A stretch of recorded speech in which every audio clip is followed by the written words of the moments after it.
Las Caoirleach and Caoirleach Cordia. Today I rise not just in support of a motion, but in defence of the lifeblood of our communities, our small and medium-sized enterprises. The SME test, as outlined in the programme for government, is a tool meant to protect these businesses from the unintended consequences of legislation. But tools are only as good as the hands they wield.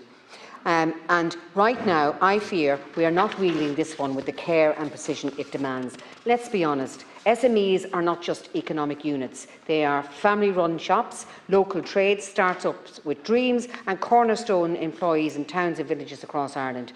They are the people who support the local GAA teams, who know their customers by name and who stay open late because someone needs help. They are the heartbeat of Irish society. Yet, when we legislate, we often forget them.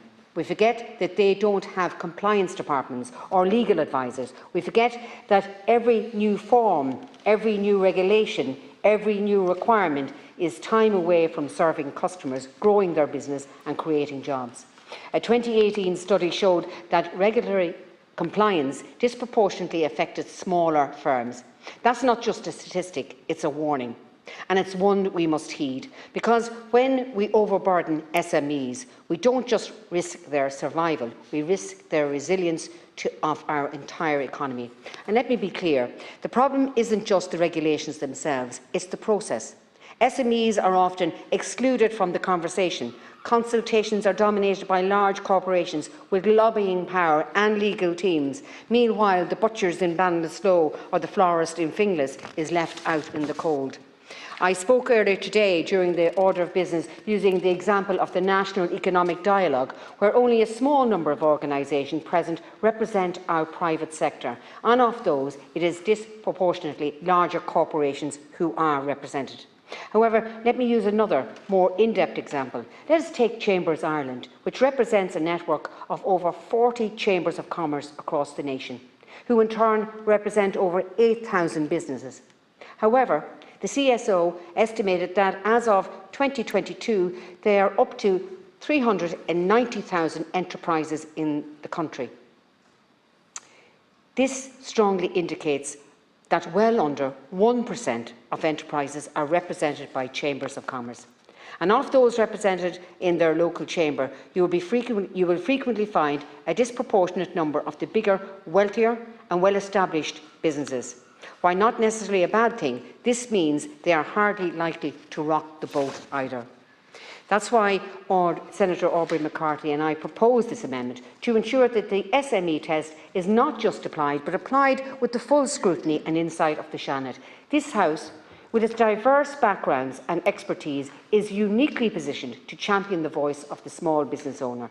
We must also address the uncertainty that new regulations bring. When business owners don't know what's coming, they hesitate. They delay hiring, they postpone investment, and that hesitation stifles innovation, growth and opportunity.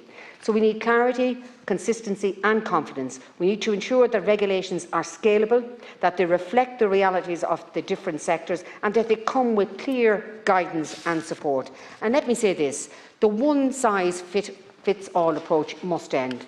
A policy that works for a multinational tech firm will not work for a rural mechanic. We must tailor our regulations for the diverse tapestry of Irish enterprise. Minister Peter Burke's recent directive to 19 agencies to reduce red tape is a step in the right direction, but we must go further. We must embed the SME test into every stage of the legislative process, not as an afterthought, but as a core principle.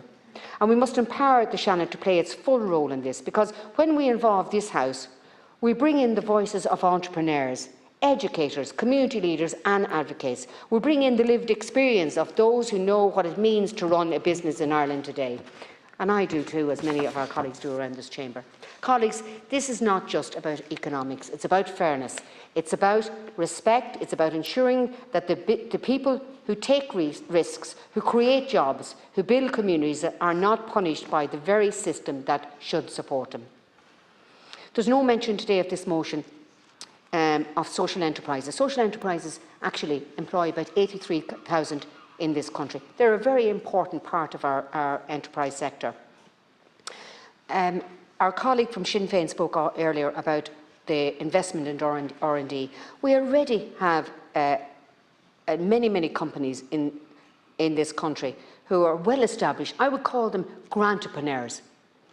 There's many companies in this country that are very good at getting grants. And I will call those companies grantpreneurs, and they've been getting them for years, and then they hit a stumbling block and they don't know how to get over them. Grants are given to create growth, and that's what grants should be used for.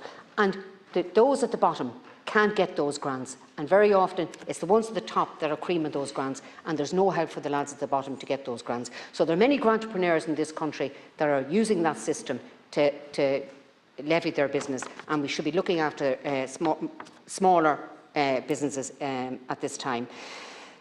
So I ask, let us not allow the SME test to become another well-meaning policy that gathers dust. Let us make it a living, breathing commitment to our small businesses. Let us legislate with empathy, with insight and with courage. And let us give SMEs the voice they deserve and the future they're earned. So thank you very much.